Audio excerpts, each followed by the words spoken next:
Hello मेरे जवानों, कैसे हैं आप सभी लोग। मैं आपका फिजिक्स गुरु जितिन मित्तल एक और लेक्चर आपके साथ ला रहा हूं जो मैंने आपको बोला था बाइनोमियल थ्योरम मैं आपके साथ डिस्कस करूंगा। तो लास्ट लेक्चर में मैंने आपको फैक्टोरियल बताया, एनसीआर का फॉर्मूला यूज करना बताया। तो आज चलो उसको बढ़ाते हैं आगे। फिजिक्स में एक फॉर्मूले के एप्लीकेशन बहुत ज्यादा है और वो फॉर्मूला ये है 1 + x⁴ is 1 + mx if अगर जो ये x है ये बहुत छोटा हो 1 से, तो उस केस में हम 1 + x⁴ को 1 + mx लिख देते हैं। सर क्या कर रहे हो, ये कैसे अजीब सी बात है। तो यहां तक पहुंचने के लिए आज का पूरा लेक्चर हम लोग लगाएंगे।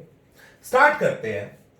a+b² आप सब लोगों ने सुना हुआ है, इट्स a² + 2ab + b²। हमारे मोदी जी की, प्रधानमंत्री जी की बात पे मत जाना, उन्होंने कहा था कि 2ab एक्स्ट्रा नहीं है।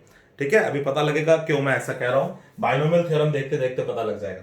ओके, एंड प्लीज ऑफेंसिव मत लेना इस चीज को, मैं कोई उनके अगेंस्ट नहीं बोल रहा हूं, लेकिन उनकी ये वाली बात मत मानना। a+b²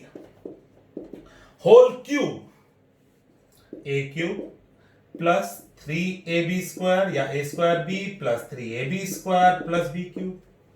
ये भी सुना हुआ हमने। तो उनके अकॉर्डिंग ये दो टर्म्स एक्स्ट्रा है।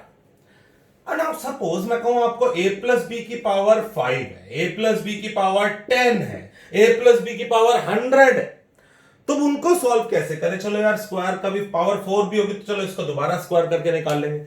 लेकिन मल्टीपल और बड़ी बड़ी पावर्स आ जाए तो उनको सॉल्व कैसे करें, उसके लिए हमने एक थ्योरम बनाई, बाइनोमियल थ्योरम। तो हमने बाइनोमियल थ्योरम क्या बनाई, एक जनरल फॉर्म क्या बनाई फॉर्मूलाज को एक्सपैंड करने के लिए।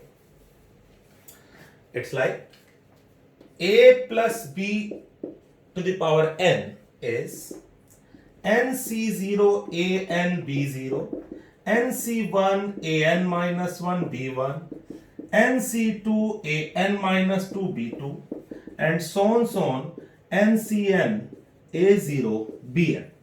This is the formula you need to remember.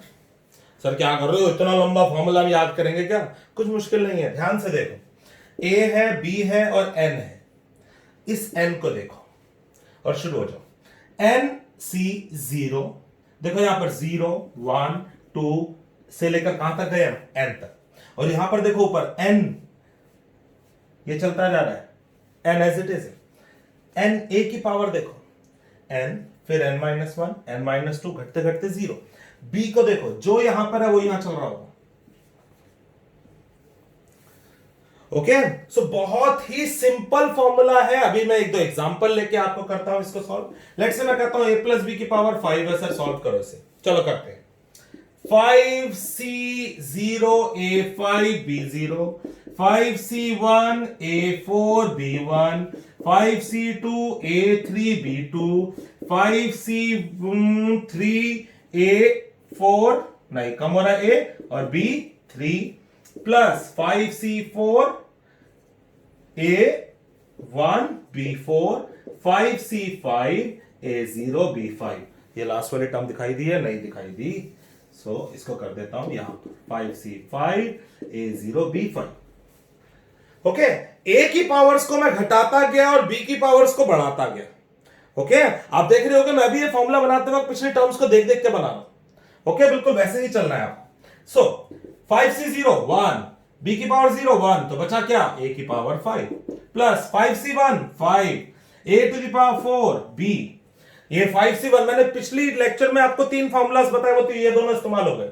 5c2 कैसे करूं, 5 × 4/2 कितना आ गया, 10 a³ b² प्लस 5c3 5 4 3 3 2, ये भी कितना आ गया सॉल्व करके, 10 a² b³ 5c4 कितना आ जाएगा, ये 5 सॉल्व कर लेना, एंड 5c5 1 1 b⁵ तो ये आ गया मेरे पास a+b⁵ का एक्सपेंशन। सिमिलरली a+b⁵ कुछ भी आ जाए, आप इस फॉर्मूले को यूज करके उसे एक्सपैंड कर सकते हो। पता लग रहा है, सभी को पता लग रहा है मैं क्या कहना चाह रहा हूं। Is it clear. इसे कॉपी कर लेना वीडियो पॉज करके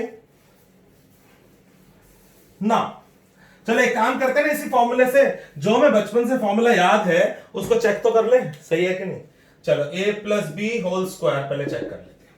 चलो 2c0 a2 b0, 2c1 a1 b1, 2c2 a2 sorry a0 b2। चलो ये कितना हुआ देखो, a स्क्वायर, चेक करो ये 2 आ जाएगा, a b, चेक करो 1 1 b स्क्वायर, यही पढ़ा हुआ बचपन से। चलो a plus B whole cube भी एक बार चेक कर लेते हैं, क्या आएगा 3c0 a3 b0, 3c1 a2 b1, 3c2 a1 b2, 3c3 a0 b3। चलो जी देखो ध्यान से, दोनों टर्म 1 हुई, a क्यूब, ये 3 हुआ a स्क्वायर b, ये भी 3 आ जाएगा a b स्क्वायर, ये कितना बच गया, यही पड़ा हुआ है। ओके सो मैंने इतनी सारी मेहनत कर ली इस बाइनोमियल थ्योरम को आपको 2-3 एग्जांपल्स के साथ समझाने की। नाउ मैं उस पर आता हूं, हम लोग मैथ्स नहीं पढ़ रहे हैं, मैं बात करना चाह रहा हूं मैथमेटिक्स एंड फिजिक्स में जो ये फॉर्मूला इस्तेमाल होने वाला है, जो मैंने आज सबसे पहले लिखा था कि वो आया कहां से, उसको देखते हैं, फिर उसके बेसिस पे 1-2 क्वेश्चंस आपको दूंगा करने को। सो लेट्स से अब मैं 1 plus X to the power m को एक्सपैंड करके देखता हूं क्या आना चाहिए। ये a है, ये b है, ये n है। m c0 1 to the power m x to the power 0, m c1 1 to the power m minus 1 x to the power 1, m c2 1 to the power m minus 2 x2 and so on चलता जाएगा, m c m 1 to the power 0 x to the power m।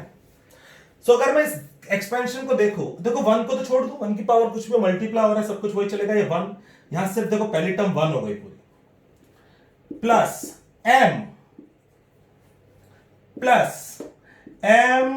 Minus 1 upon 2x square, plus Son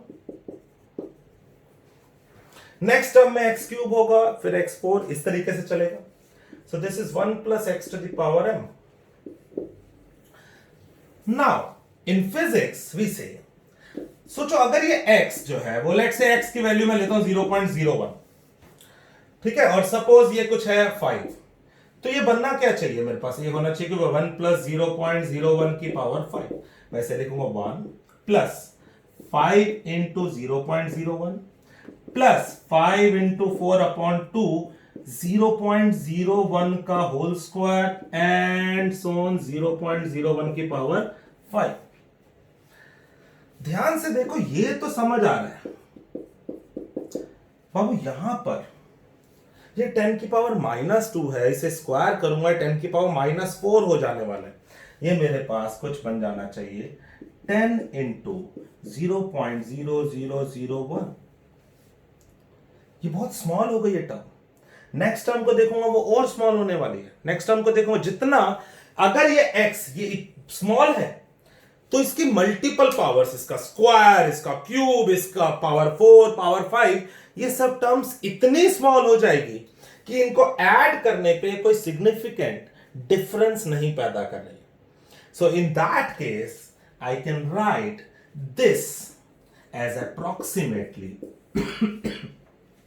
is it clear? और यही इस फॉर्मूले से मैं आपको बताना चाह रहा हूं कि 1 प्लस एक्स की पावर m को हम 1 प्लस एम एक्स लिख देंगे ओनली इफ x 1 से बहुत छोटा हो। सो ये हमारे पास बाइनोमियल थ्योरम की एप्लीकेशन है जो फिजिक्स में यूज होनी है और बहुत जगह हम लोग इसे इस्तेमाल करेंगे।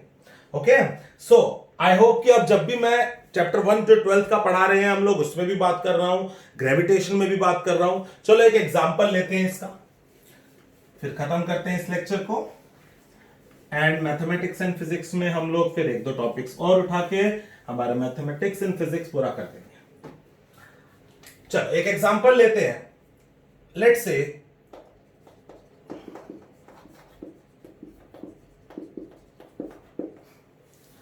ये मैंने एक फॉर्मूला लिखा है जो आप लोग अभी 11th फिजिक्स में पढ़ोगे डिटेल में। आपको गिवन है कि h जो है वो कैपिटल R से बहुत छोटा है, तो इसको सॉल्व करिए, मतलब सिंप्लीफाइड फॉर्मूला। क्या मैं इसको ऐसा कुछ लिख सकता हूं।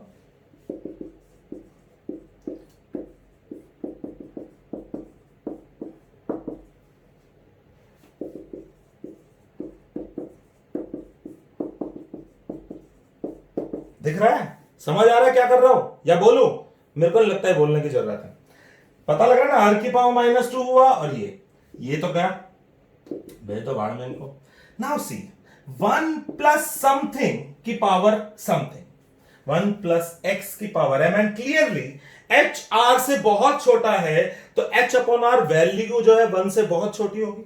सो इन दैट केस मैं 1 प्लस x की पावर m को 1 प्लस mx लिख सकता हूं, मतलब जो ये m है वो यहां मल्टीप्लाई में आ गया। नाउ अब जब मैं 11th फिजिक्स में ये फॉर्मूला यूज कर देता आपके सामने, लेकिन आपको पता ही नहीं कि 1 प्लस एक्स की power m 1 plus M X होता कैसे है, तो फिर आप लोग फिर डाउट में रहते हैं, या मुझको कहते हैं सर ऐसे कुछ भी, मतलब तो कुछ भी ऐसा आपको फील ना हो, उसके लिए मैंने आज का ये लेक्चर आपके लिए दिया कि आपको पता लग जाए 1 प्लस एक्स की पावर m को हम 1 प्लस एम एक्स कब लिख सकते हैं, और उसे यूज करना गलत नहीं है। ओके, सो आई होप आज का लेक्चर, ये बाइनोमियल थ्योरम आपको समझ आया हो।